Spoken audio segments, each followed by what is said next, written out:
And all day long on the radio, they've been playing lots of the best music. This is Eagle 99.3, your community radio station. Alrighty, we have with us the co-chairs of this year's Relay for Life, South Dearborn High School, coming up, what weekend is it? The 26th and 7th? 27th, 28th? 27th, 28th. 27th, 28th. We've got Bobby Joe Lyons and Shelley Rumsey. And a lot of work, ladies? Absolutely. How many calls? How many meetings by now? Lost count? We started having meetings in December. Wow. So you've been working on this over 6 months, 7 months? Yes. Yep, absolutely. All right. But satisfying work? Oh, absolutely. It's something we enjoy every day. Mm-hmm. Now, you've been involved with it before. Yeah, we were co-chairs last year. And so it gets a little bit easier maybe second time around. It does. That's what we were saying. Man, this is, it's getting a lot better for us. It's getting easier. Well, you delegate a little bit more now. You try to probably take it on all yourself that first year, and then now it's like, we got some people we know we can trust to do some stuff for us. It's a great group of folks. We trusted them the first year because they had all been really involved with it for quite a few years before us. So. All right. Now, to review, do either one of you have any personal experience with cancer? Personally, myself, I've not been diagnosed with cancer, but I have a Mary Jane Day. She passed away 5 years ago from breast cancer, and she was big in Relay, and that's how my ties came to be involved with Relay. Now, is it that you knew her through Relay, or you knew her before? She's my sister-in-law. Okay, so she's a member of the family. Yeah, she's a member of the family, so she was big into Relay, and the year she passed away, she was slated to help Jan be co-chair. Jan Tyler. She was going to be co-chair with Jan. All right. How about you? 6 years ago, my cousin was diagnosed, Lori Grail, with breast cancer at the age of 32, and that's when I got involved with Relay, and it's been a lot of fun since. So. And how did, to talk a little bit more about how it impacted you to have somebody that you knew like that, especially somebody 32. Yeah. You think cancer, you think 62, 72, but wow, such a young age. What kind of impact did it have on you personally outside of Relay? It's a big impact.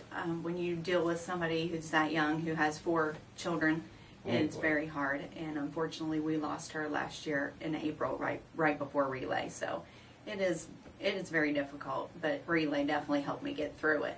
So just having the support of our committee and our friends and our Relay family, it made a big difference. Sort of the same thing for you, how Relay has really been kind of therapeutic in a way? Yeah, and it does. At some point it becomes, you're out there to get the message out and get the word out, but then at some point it becomes, now it's like an addiction for you. You got to get to Relay, you got to tell people to get their mammograms, make sure they get all their scans and stuff, so it becomes more of a social thing for you and making sure people are healthy. Mm-hmm. But you feel like you're doing something to fight back in their name. Oh, absolutely. Every day. It's always that way.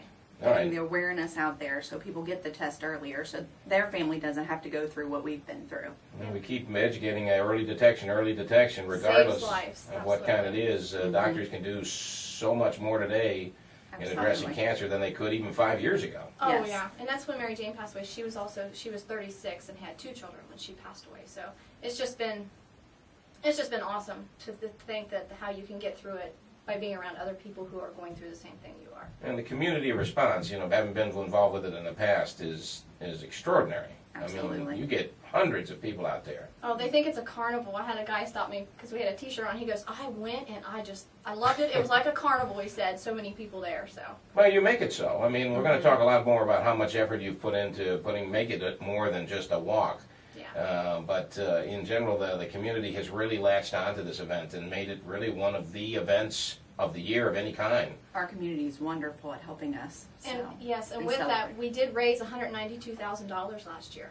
All right, so the in our fight against the cancer. So you being the co-chairs last year, the pressure's on to meet or exceed the goal and make it a bigger and better event this year. Yes. Well, that and to get more awareness out there and educate the people. So that's, we've got a lot of things with that. They're going to have little scavenger hunts and different things about awareness and trying to get the message out there. So there's a lot of that going on also. Mm-hmm. That's just as important, getting the information out to everyone so that they can get the early detection, and the money then comes after that. Yeah. All right, now this is about this time last year was when the economy started to, and it's been even tougher since over the last year. How much of a concern is that for you in raising the funds, or do you think cancer is something that, is bigger than even the recession? I think it's a big concern for all of us.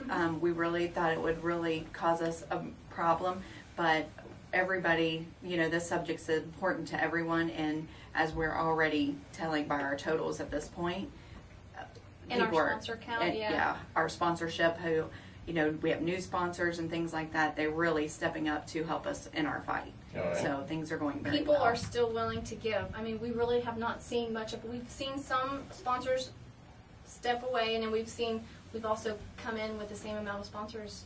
So our sponsor count is up. All right, well, good. That's very We're good. still doing really good with that, and we're just blessed to have. People are still giving. So. Well, when I had Lisa Gillespie in not Yeah. too long ago, and she Yeah. was saying the team count was about the same as it was last year.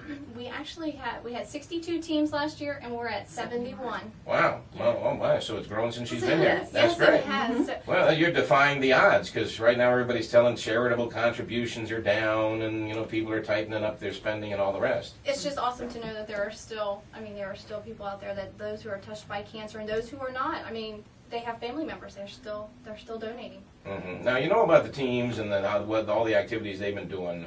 Do individuals pre-register too, or do they just show up? Or that's always kind of confused me a little bit. If some people, they're just not the pre-registration type. They don't know what they're going to be doing that day. Right. Son of a gun, they happen to be free that day. They want to go up. They plunk down at 10 and they walk a couple laps and then they're gone. Is that still Come cool? on up and see us. That's cool too. That's Yep. cool. Come All on right. up and see us. You've got the option of both. All right, you don't have to pre-register and donate, pledge so much money like the teams do, or putting pledges together. We take all people. It's Okay. nice if they can pre-register. Yeah. It just helps us get our numbers and things like that.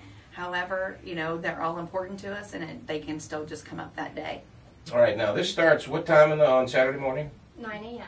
9 a.m. Now, in past experience, everybody wants to be at the beginning. You get like 92,000 folks, and yes, the track is packed. That's right. And 2 hours later, you're begging people to stay on the track. So can we get them to spread out a little bit there? Or maybe have a team run at 10, another 11, another noon, spread them out a little bit?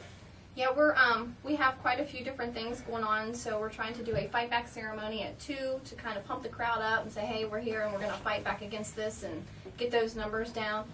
So, I mean, there are different things that we're working on to try to get people to stick around. We have our survivor luncheon, Yeah. our survivor lap at 12, and then the luncheon after that. So that helps. We try to do different things to keep them there throughout the day, and it really does work well. 5 o'clock in the morning, it might get a little. That frozen chicken bowling at 3 a.m., come on down. So here we go. I was going to ask you, for those who have never been there overnight, and you have because you're the co-chair, what is that like? It's a wonderful experience. I love it. For 6 years, I've stayed up every night, every day, and it is a lot of fun. I tell everybody, don't go to sleep if you miss part of it. You don't get the full gist of how it goes. This is when people start getting a little goofy at 3 or 4 Well, in the that's morning. the part so, of it. yes. You want to see everybody at their best, and at 3 a.m. they're normally at their But somebody is walking all 24 hours. Yes. Absolutely. Oftentimes more than one somebody. Yeah. Absolutely. Yep. So at the beginning you got 500 people anyway, and then around 3 in the morning you got 5 or more. What was it like I would last year? say- How many did you have overnight last year? I'd say 40, 50. I mean, there was probably even more than that. Yeah, there was a lot of people, but they're maybe doing things at the stage. But every team is encouraged to have someone on the track the whole entire 24 hours. All right. So usually as a team captain, you set up a schedule, and so that you do have someone on the track at all times. And all the teams are really good about doing that. Yeah. So, All right, well, good. I mean, because you think 2, 3 on a Sunday morning, Yeah. you see maybe 1 or 2 just kind of dragging around the track. oh no. One or two, And one or they two do. on the side, come on, keep it up. But you have more than that, 40, 50, and there's actually a absolutely. neat little yeah. party going on overnight. Oh, and they do. Everybody's in their adult, their children-centered, pajamas and stuff. They're in their funky pajama wear and their house slippers and stuff. So it's kind of it's a slumber party. Yeah, but we It's a- have it's a runners, slumber party, so. runners in the middle of the night because there's less people. So and they prefer not to run when it's 80 degrees or 90 degrees, and they'll come and run in the middle of the night. So, Well, and people work different shifts. They get off at Absolutely. 11. They had to go to work at 3. They couldn't be there at 9 because the kid had a soccer game or something else, and they can come out at midnight after they get off of work and take part. And Come absolutely. and see us.